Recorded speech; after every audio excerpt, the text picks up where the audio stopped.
Olá, eu sou o Henrique Moura e esse é o Cinematógrafo, um podcast sobre cinema brasileiro.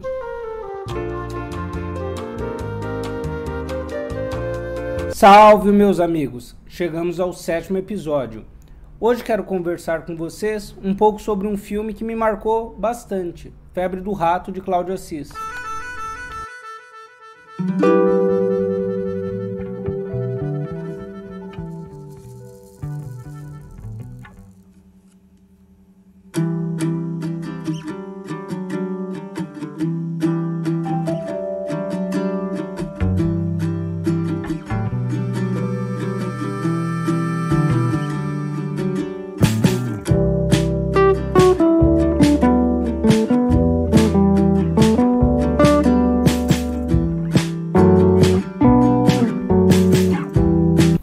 Quando eu digo que esse filme foi marcante, quero dizer que foi a partir dele que me abri para conhecer mais sobre o cinema feito em Pernambuco.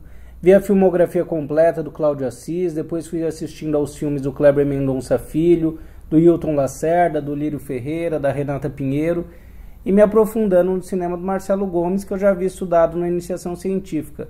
Recomendo muito que quem ainda não conhece esses cineastas, que passe a pesquisá-los, porque com certeza ficará surpreendido com a qualidade dos filmes deles. Muito bem, o Cláudio Assis foi o foco maior da minha pesquisa de mestrado, e acho bom que quem for assistir ao Febre do Rato veja também os filmes anteriores, Amarelo Manga e Baixio das Bestas, porque fica uma sensação de que um filme vai complementando o outro. Aliás, acrescento ainda nesta lista o último filme do diretor, Piedade. Aproveito para agradecer a minha orientadora na pesquisa e todos que contribuíram com a minha leitura desse filme. Em Febre do Rato, o filme mais poético desses 3 primeiros, todo em preto e branco, vemos Zizo, interpretado por Irandir Santos, um poeta anarquista que imprime suas ideias nas páginas de um jornal com o mesmo nome do filme. Desse modo, observamos que o personagem está marginalizado socialmente, pela livre expressão de seus instintos, mas há uma ruptura no mundo dele, quando ele se interessa por Eneida, vivida pela Nanda Costa, e a moça o coloca em um jogo de distanciamento, o quer, mas o rejeita. No universo armado pela ficção, tudo é permitido para explorar os próprios desejos. As relações que os personagens estabelecem, mesmo morando na periferia, são anárquicas e, consequentemente, distantes das lógicas do sistema. Obedecem à amizade e ao prazer. Mas, ao fim, o poeta acaba pagando o preço da sua liberdade.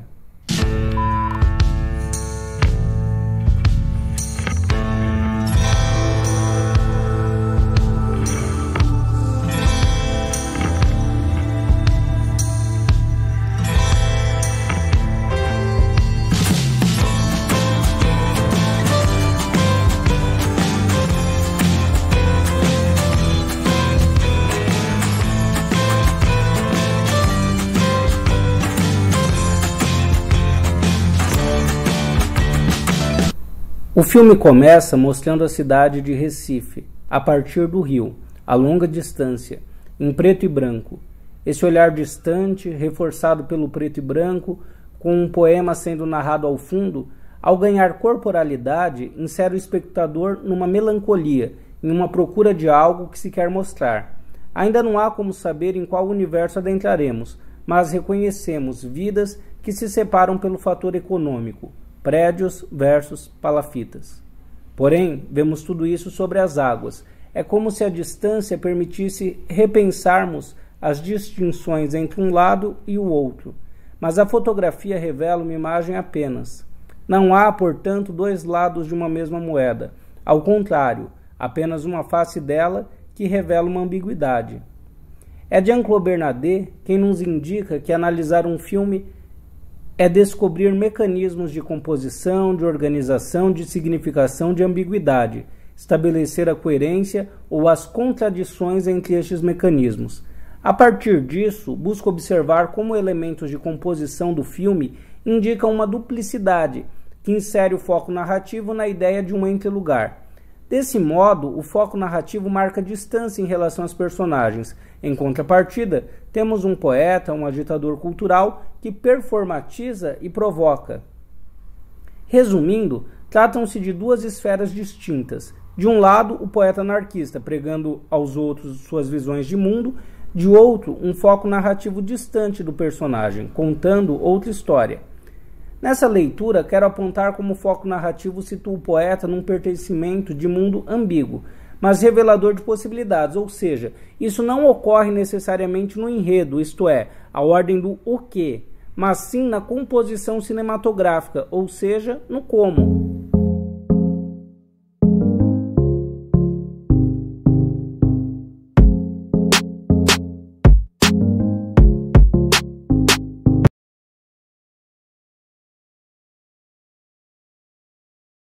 Por ocasião do lançamento do filme, Cláudio Assis reiterou sua visão em relação ao cinema de atitude e afirmou que seu terceiro longa era uma resposta às críticas feitas aos anteriores. Se houve reclamações sobre a temática ou a violência retratadas, agora pretendia apresentá-las, mas de modo poético. Fiz Febre do Rato para mostrar que sou poesia sim, só que a vida não é fácil, resumia ele em entrevista. E a sociedade é hipócrita, mas se ela quer que eu a engane, eu engano. Mostro as favelas e a lama do Recife em preto e branco, porque sei que se colocar em cores ela não vai gostar. Diretor e propostas artísticas continuavam os mesmos dos filmes anteriores, ao menos em relação ao discurso. Assistindo ao filme, confirma-se isso. Entretanto, há um realce dos elementos poéticos, a começar pela figura de Zizo, anárquico, libertário e subversivo, que pode ser compreendido de certo modo como um alter ego de Assis e, além disso, como sujeito periférico, como teorizado por Tiaraju D'Andrea, que diz o seguinte: assim sendo, o sujeito periférico deve portar o orgulho de ser periférico, deve reconhecer-se como pertencendo a uma coletividade que compartilha códigos, normas e formas de ver o mundo, deve possuir senso crítico com relação à forma como a sociedade está estruturada, e deve agir para a superação das atuais condições. Compreende-se, então, Zizo como um sujeito politizado, consciente de sua condição econômica, em busca de fazer os amigos, outros marginalizados, refletirem sobre a situação em que se encontram e, mais do que isso, tentar subverter essa situação. Ele realiza ainda um trabalho de divulgação de suas ideias através do jornal ou zine homônimo ao filme, Febre do Rato, gíria pernambucana, como já comentado, que significa fora do controle. O próprio filme parece estar fora do controle, ou melhor, ter outras lógicas dependentes de análise a fim de compreendê-las. A figura do poeta, intelectual, salvador, a conscientizar o povo ignorante, tais como aqueles surgidos nos filmes do Brasil pós-golpe de 64, só não aparece completamente em Febre do Rato por uma distinção forma e conteúdo. Isto é, em termos de enredo, a imagem do poeta é exatamente a mesma, mas se observados aspectos de composição fílmica, depreende-se que formalmente há uma negação dessa persona, como esta análise mostrará. O poeta mora na periferia, mas parece pertencer a outro mundo, que não é também o da classe média, representada pelos prédios ao redor. Então ele não é nem de lá nem de cá. Embora more na periferia, insere-se em uma outra possibilidade. Em linhas gerais, a história do filme pode ser compreendida em 3 partes. A primeira é a do equilíbrio de Zizo. Ele declamando seus poemas, produzindo seu jornal, transando com as mulheres mais velhas. A segunda, eu colocaria do desequilíbrio de Zizo, ou seja, é o momento que ele se apaixona por Eneida. Enquanto a terceira é a do equilíbrio final, que aí vocês vão me perdoar o spoiler, mas após a morte de Zizo, quando Eneida e os amigos deles e a mãe do poeta estão no quintal seguindo a vida. O filme caminha mais por uma direção poética. Os acontecimentos não são o que há de mais relevante. Seria o diretor enganando, entre aspas, o espectador? Lembremos-nos de sua provocação. Se não querem violência, mostre poesia.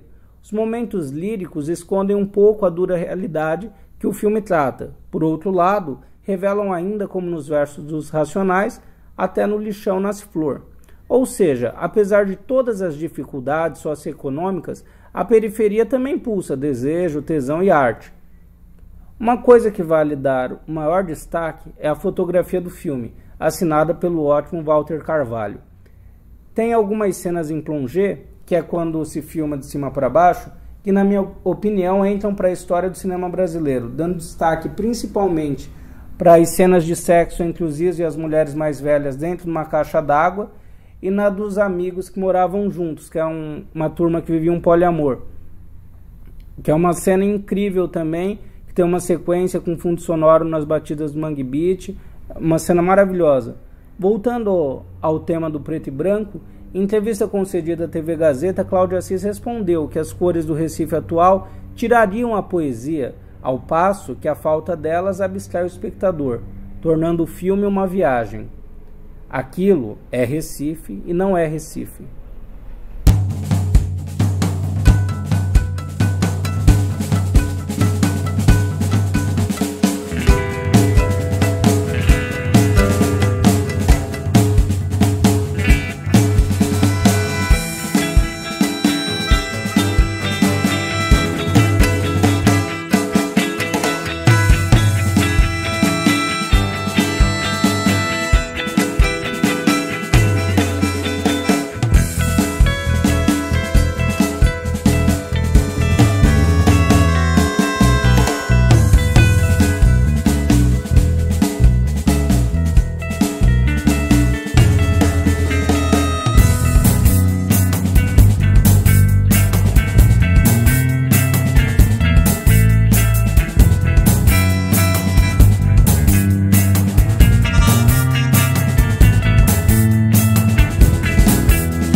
Uma fala do personagem do Juliano Casarré que é o seguinte: não, aqui é o Recife, o inferno é pra lá. De tal forma, a argumentação aqui empreendida ganha fôlego. O filme não transcorre em oposição ao céu, tampouco dentro do inferno, mas na periferia de Recife como um lugar intermediário. Eu espero ter deixado claro que o clima do filme até certo ponto é de melancolia misturado com alegria e poesia, mas quero comentar a cena em que Zizo conhece Eneida. É noite, a panorâmica da direita para a esquerda revela pessoas assistindo a algum filme. Esse movimento da câmera permite perceber uma sutileza de algo que vai se revelando aos poucos. O tempo fica suspenso. Alguns assistem, outros bebem, um homem que projeta o filme, o tecladista está arrumando seu instrumento, a projeção acontece num pano plástico. Zizo irrompe à frente da câmera, seu rosto quase de perfil fica metade encoberto por sombras. Esse instante metalinguístico parece revelar o cinema como procedimento, ou seja, como se ele tivesse saltado daquele filme que está sendo projetado no improviso, lembrando para a gente da precariedade como um objeto de criação no cinema brasileiro. Zizo caminha em direção a Eneida, ainda não se conhecem. Assistindo ao filme, ela nota a aproximação, mas não quer olhá-lo. Ao fundo ouvimos vozes das pessoas conversando. Ele sentencia que a moça tem nome de guerra. Há um diálogo que parece provocar o próprio espectador. Tá gostando do filme? O foda é que não tem história, né? Zizo ri. Esse filme é a minha história. História quem cria é quem vê. Até esse momento, 39 minutos de filme, não há nenhum conflito articulado, com exceção da relação conturbada dos amigos de Zizo. Pazinho, um coveiro vivido por Matheus Nastergalli, é ótimo, né? O coveiro se chama Pazinho. E Vanessa, uma travesti vivida por Tânia Granucci. Havia até ali apenas o poeta declamando seus poemas e um quarteto vivendo um poliamor. O conflito começa a se desenhar com a presença de Eneida. Ao longo da conversa, ela demonstra não ligar para Zizo, até que, após uma pausa, Zizo revela querer fazer sexo com ela. Neste momento, começam a se olhar e a sedução parece avançar, mas a moça se nega, alegando ter namorado. Ele insiste e ela levanta a questão das mulheres mais velhas com quem Zizo transa. A cena finaliza com o poeta bebendo e Eneida olhando para ele com feição risonha. Na cena subsequente, o poeta está sozinho num galpão. A iluminação deixa o lugar claro, em contraposição ao corpo de Zizo, todo coberto por sombra. Ele está sentado, escrevendo. Começou o seu momento obscuro. Desequilíbrio.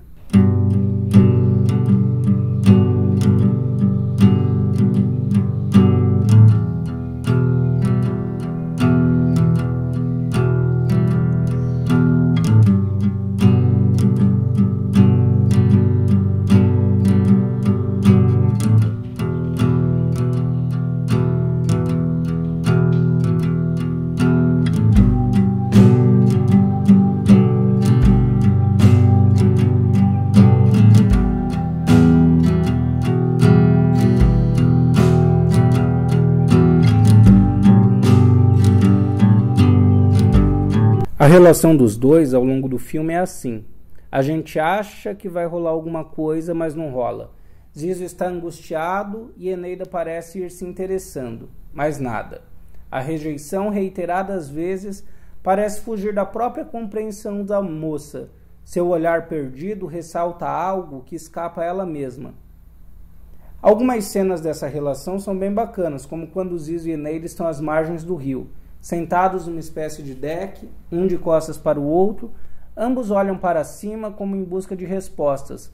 O céu nublado reforça uma zona turbulenta, o cinza da vida. A tempestade parece se aproximar. Isolados. Parecem fazer parte de mundos diferentes. Ela comenta sobre os pais dela.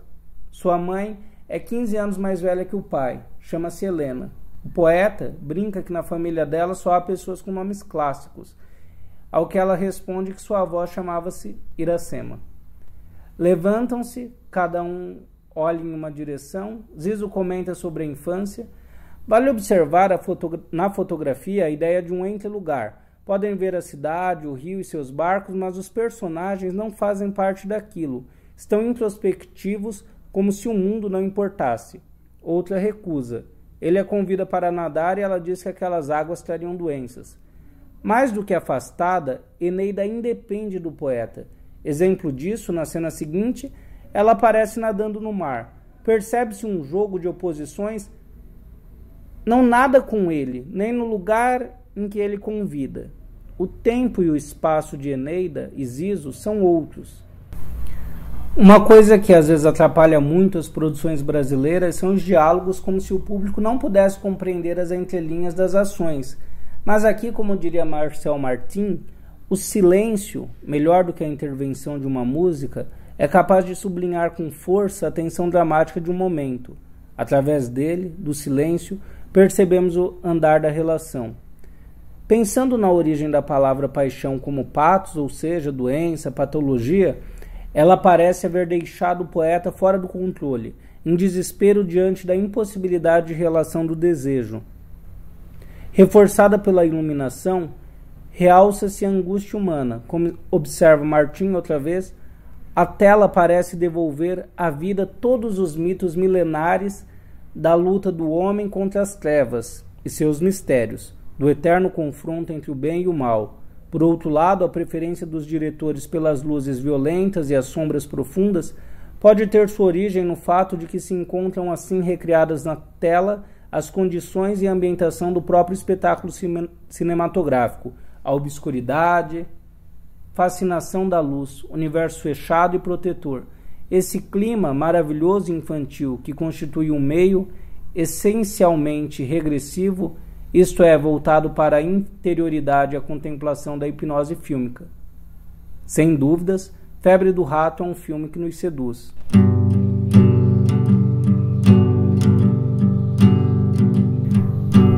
Destaco ainda, depois desse desequilíbrio, quando retoricamente Zizo olha a cidade ao longe e pergunta: quanto mais lama, mais caranguejo? É isso mesmo? Posteriormente, afirma então que quando olha dali, só vê lixo e sujeira. Questionando se não é a fome e evoca o nome do escritor Josué de Castro, também retomado pelo movimento Mangue, que colocou em discussão a problemática da fome em seu romance Homens e Caranguejos. Notamos a similaridade com o filme. Ouçamos um trecho de Josué de Castro. Cedo me dei conta deste estranho mimetismo, os homens se assemelhando em tudo aos caranguejos, arrastando-se, agachando-se como caranguejos, para poderem sobreviver, parados como os caranguejos na beira d'água, ou caminhando para trás como caminham os caranguejos. Nota-se no romance de Castro a condição do trabalhador que o coloca em paridade com o animal do mangue. No filme, essa angústia não se dá pela fome, como no livro, mas pela questão amorosa. Castro observa que, conforme iam crescendo, os caranguejos ficavam mais atolados na lama. De modo parecido, também o poeta, quanto mais permite seu sentimento fluir, mais se vê atolado na lama da angústia. Além disso, essa questão desse entre-lugar que eu estou chamando nessa análise pode ser pensado como esse lugar do mangue, que é retomado pelo movimento Mangue Beat, e quer dizer, esse espaço que é abandonado, que está destinado a não ser nada, e de repente se coloca como um espaço de criação, como um espaço de desenvolvimento artístico. É esse entre-lugar que eu estou chamando a atenção nessa análise. Então, voltando ao filme, na cena há uma oposição em relação à cidade, e em sua fala o poeta critica o homem que produz lixo, dirige para o centro do quadro e interpela Chico Science, que empreste a ciência para que ele possa entender, esclarecer, ver.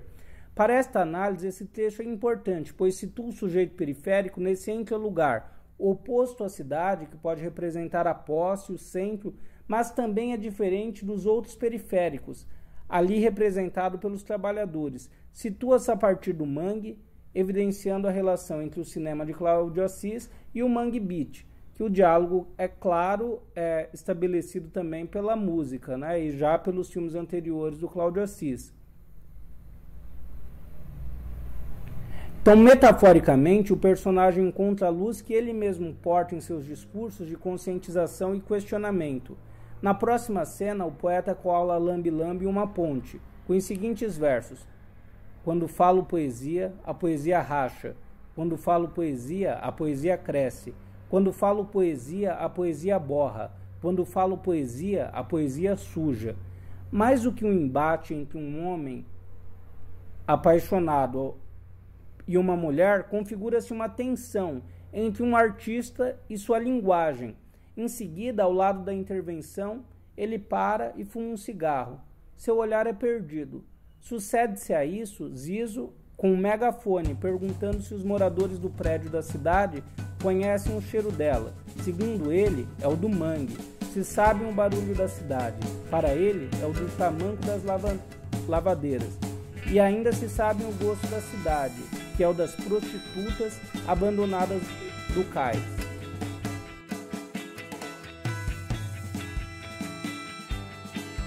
O poeta, assim, não apenas conscientiza os outros moradores, mas, embora não ouvido, protesta contra as desigualdades, em apelo dirigido à cidade inteira, chamando a atenção para os marginalizados. Vou caminhando para o ponto que me parece mais interessante do filme, só que não podia deixar de comentar sobre as mulheres mais velhas com quem o protagonista se relaciona e também a presença da travesti, amiga dele. Faço o comentário seguindo o que Gessé Souza observa, que é o seguinte: meros corpos são os que suscitam a relação e realizam o desejo sexual do outro sem despertar nele tal cumplicidade afetiva que, embora dependa em certo grau do desejo carnal, se projeta para além na expectativa de que o outro se prolongue como essa fonte de aconchego em que podemos abandonar nossas máscaras de força e mostrar nossas fraquezas em suscitar rejeição. Se pensadas nessa perspectiva, as mulheres mais velhas marcam a presença do corpo negado, isto é, aquele que não está exposto nas capas de revista, nas telenovelas, no Instagram, escancaram a realidade, distante da padronização midiática, e não aparecem no filme como vítimas. Ao contrário, esses corpos pertencem a mulheres com desejo sexual e que o realizam com o protagonista ou na relação amorosa com o coveiro, no caso da travesti. Agora, o ponto que mais me importa. Em panorâmica, vemos o sujeito periférico conscientizando os moradores. É 7 de setembro e marcharão ao centro da cidade, onde haverá o desfile da independência. Segundo o poeta, a ação de ir da cidade como se o espaço que eles ocupam também não configurasse uma parte dela, proporá uma nova estabilização.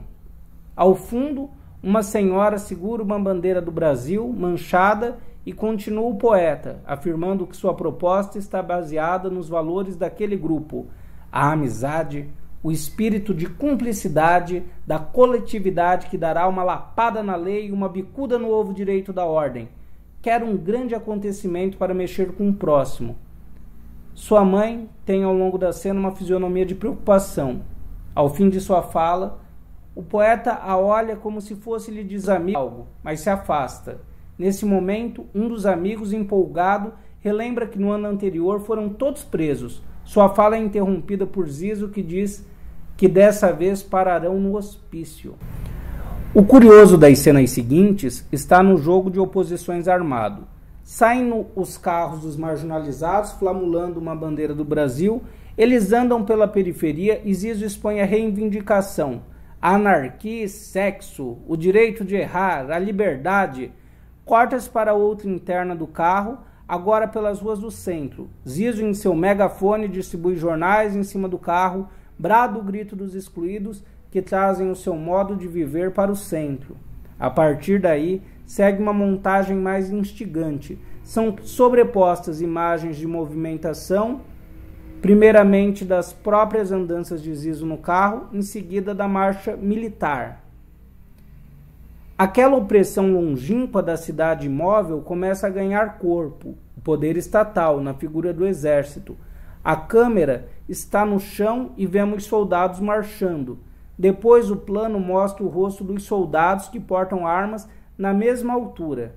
Há ainda uma sobreposição de sons, o protesto e a marcha militar. Na cena seguinte, enquanto os soldados marcham, vemos o artista protestando com as mesmas palavras e acrescentando: precisamos de amor e não de armas.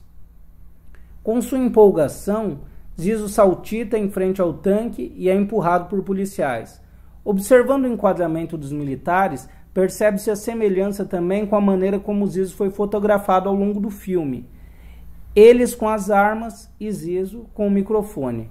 Daí a inteligência fílmica. Se pensado nesse viés, o poeta não aparece como um salvador. Pelo contrário, figura como o outro lado da moeda bélica, a oposição à ordem estabelecida com uma nova ordem, sua anarquia acompanhada de sua contradição. É aí que está o ponto que eu queria chamar a atenção de vocês nesse episódio.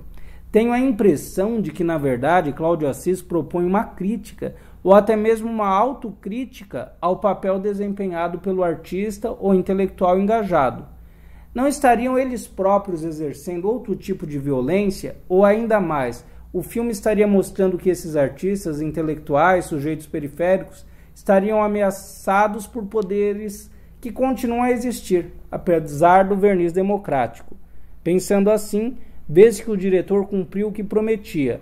Traria o preto e branco, a poesia, mas não estava deixando de lado o seu cinema com fortes reflexões políticas. Na minha humilde visão, Assis antecipa o que viria a ser o golpe de 16. Estávamos todos nós achando que vivíamos em um país democrático, com liberdades, produzindo arte, vivendo cada um ao seu modo, e a gente nem imaginava a possibilidade de um impeachment sem crime de responsabilidade. De lá para cá, tudo que estamos vendo, e eu não preciso nem comentar.